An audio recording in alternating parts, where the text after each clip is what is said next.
Fala aí, pessoal, tudo bem com vocês? Sejam bem-vindos e bem-vindas. Esse é o Café com Teologia e essa é a coluna semanal de História do Cristianismo, que nesse mês de outubro nós falaremos mais sobre a história da Reforma Luterana. Semana passada, inclusive, eu comecei a apresentar a biografia de Martinho Lutero. Claro que não deu tempo de fazer num único vídeo, a gente vai continuar falando sobre essa biografia, sobre alguns dos seus pensamentos no vídeo de hoje. E claro também que todos os vídeos da história do cristianismo estão aqui à sua disposição para você maratonar, para você assistir na íntegra, porque nós estamos seguindo a sequência histórica, né? E a gente vai aproveitar que chegamos na reforma em outubro. Outubro é o mês que se comemora a reforma luterana e a gente vai usar as nossas quintas-feiras desse mês para falarmos mais sobre esse episódio que é importante para o cristianismo ocidental. Como é importante que você tenha o meu livro aqui, olha só, esse livro está baratíssimo, muito barato, você pode adquirir ele agora mesmo, indo aqui no link que está na descrição, e eu conto a história do cristianismo desde o nascimento de Jesus até a era contemporânea, até os nossos dias. Vale a pena, você vai ver que é uma linguagem bem acessível, que você vai gostar bastante. Vai ali agorinha e adquira o seu, não perca essa oportunidade. Bom, hoje nós vamos continuar falando sobre Lutero. Semana passada a gente parou em 1517, naquele episódio que é o mais marcante, e é até por isso que a gente comemora a reforma no mês de outubro, né? No dia 31 de outubro de 1517, que seria o dia em que ele pregou as teses na porta da Catedral de Wittenberg. Semana passada eu questionei o que tem de verdade, o que tem de mito nessa questão, mas a gente ainda vai fazer um vídeo especificamente para analisar essa questão específica, né? Mas eu quero dizer para você que sim, é claro, as 95 teses, elas existiram, elas foram escritas pelo Martinho Lutero, inclusive eu narrei, li todas as 95 teses e esse audiobook está aqui à disposição no canal. Vou deixar o card para você clicar e você vai ter a oportunidade de ouvir uma a uma as 95 teses de Martinho Lutero. Basicamente, as teses criticam a venda de indulgências, mas tem outros assuntos também ali envolvidos, claro. E não é a primeira vez que Martinho Lutero escreve teses para trocar ideias sobre teologia, sobre igreja, naquele cenário. Antes ele tinha escrito, se não estou enganado, 98 ou 99 teses, e era um exercício acadêmico bastante interessante que havia na construção intelectual e acadêmica daquela época. Um pouquinho depois desse episódio, em 1518, o conteúdo das teses de Lutero já tinha dado o que falar. É um período também que coincide com a invenção da imprensa, com o Gutenberg, que possibilita a reprodução de cópias e cópias de textos, né? O que até então era quase que impossível. Fazer um livro era caríssimo. Tinha livros que era mais barato do que um castelo, para você ter uma ideia. Pouquíssimas pessoas conseguiam escrever, pouquíssimas pessoas sabiam ler, né? O livro era basicamente um artigo de luxo que apenas a igreja, a estrutura, podia ter, e alguns nobres. Até porque, se você quisesse 10 cópias de um livro, essas 10 cópias tinham que ser escritas manualmente, letra por letra, palavra por palavra, com material que não era simples, que não era barato, que não era fácil.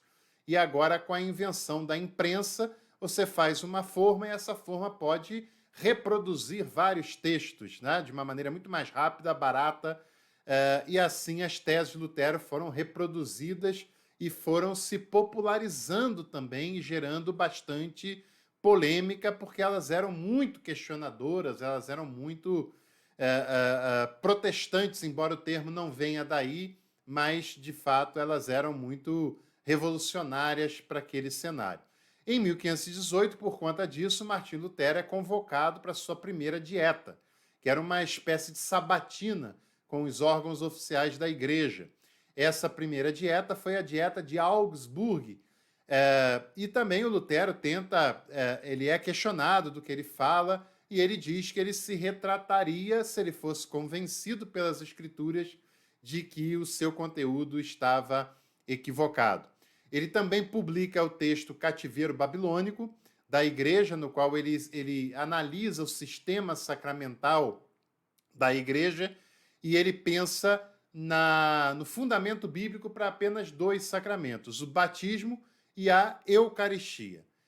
Eucaristia que ele pratica uma espécie de consubstanciação, não é um memorial, mas também não é uma transubstanciação como na Igreja Católica, e o batismo, ele engana-se quem pensa que Lutero e os outros reformadores, Calvino, etc., pensavam num batismo apenas em idade adulta, consciente, não porque eles partiam do pressuposto da ideia do pecado original, e quanto antes a pessoa ser batizada, e o batismo é ex opere operato, é em virtude de si mesmo, em virtude do próprio ato, é fonte de graça apenas por recebê-lo já, e assim a pessoa é inserida na família de Deus, e por isso eles defendem essa ideia, que também é uma defesa que tem muito a ver com a estrutura política dos príncipes que não querem se rebatizar, né?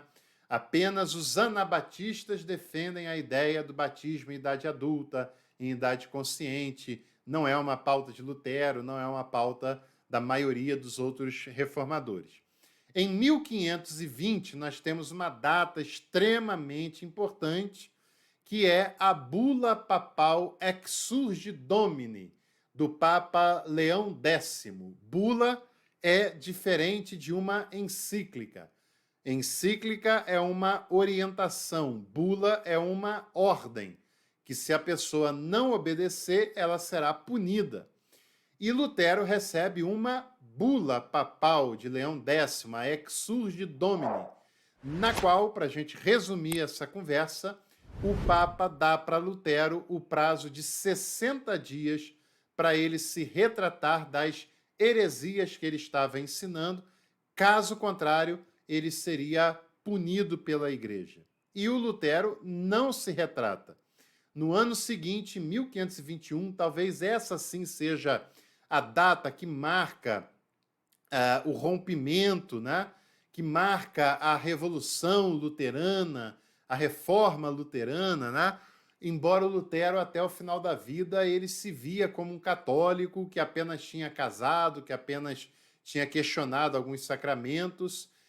Não era sua intenção fundar uma nova igreja, por isso o nome do movimento é reformar o que já existe, não construir uma nova, né?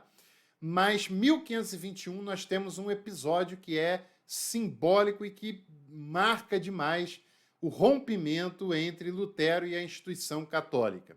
Os livros de Lutero são queimados em praça pública. O Papa ordena que os textos de Lutero sejam queimados. Futuramente, na Contra-Reforma, esses livros passam a fazer parte do Index Librorum Prohibitorium, que era a lista de livros que os católicos eram proibidos de ter acesso. E o Lutero responde da mesma maneira, queimando publicamente a bula Exsurge Domini do Papa Leão X. É óbvio que quando Lutero queima publicamente a bula do Papa, isso vai dar ruim, né? É claro que vai dar ruim. É claro que isso não vai ficar barato e não vai ser celebrado esse episódio. E aí nós temos um processo radical de rompimento e excomunhão de Lutero, que vai culminar na excomunhão de Lutero por parte da liderança do Papa Leão X. Né?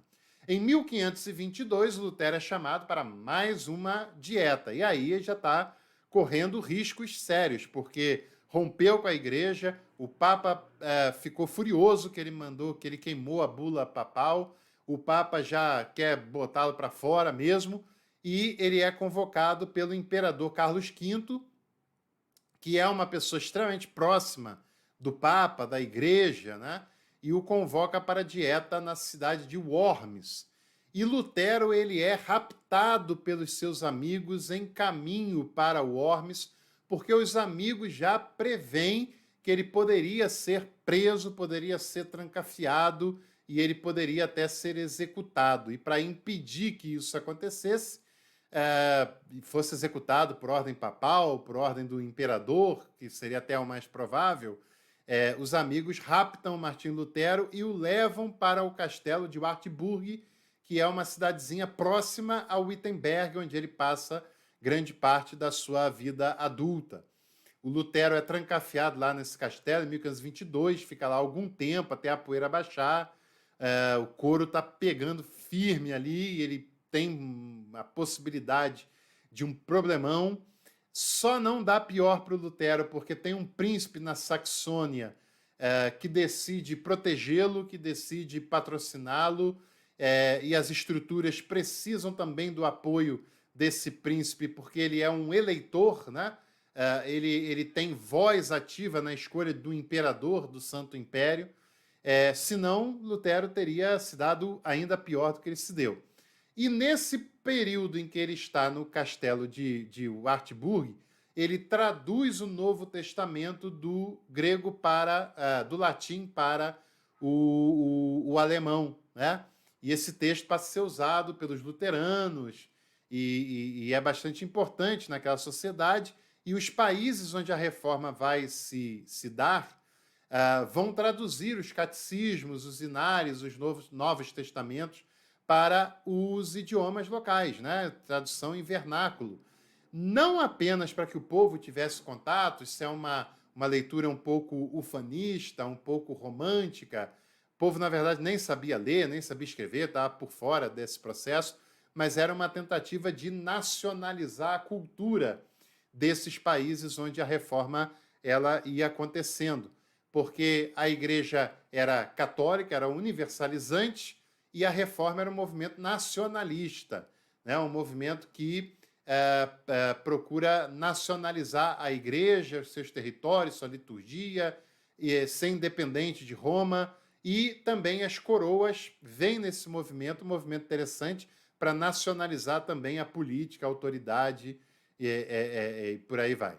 Também tem aquele conflito de Lutero com os camponeses, ele até sai do castelo de Wartburg para controlar os camponeses que estão aplicando as suas ideias na sua realidade, e o Lutero acaba convocando os príncipes, e os príncipes perseguem e matam milhares e milhares de camponeses, e os que sobram consideram Lutero um falso profeta, alguém que roeu a corda, que traiu aquele movimento e alguém que não era mais digno de qualquer crédito. Em 1526, o Lutero se casou com uma ex-freira chamada Catarina von Bora, teve alguns filhos com ela. Também em 1526 tem a primeira dieta de Speyer, da onde vem o nome protestante, e não é protestar, não vem o nome protestante, que protestaram contra os abusos da igreja, protestaram contra a falsa doutrina da igreja, não é nada disso. É um protesto por interesses políticos.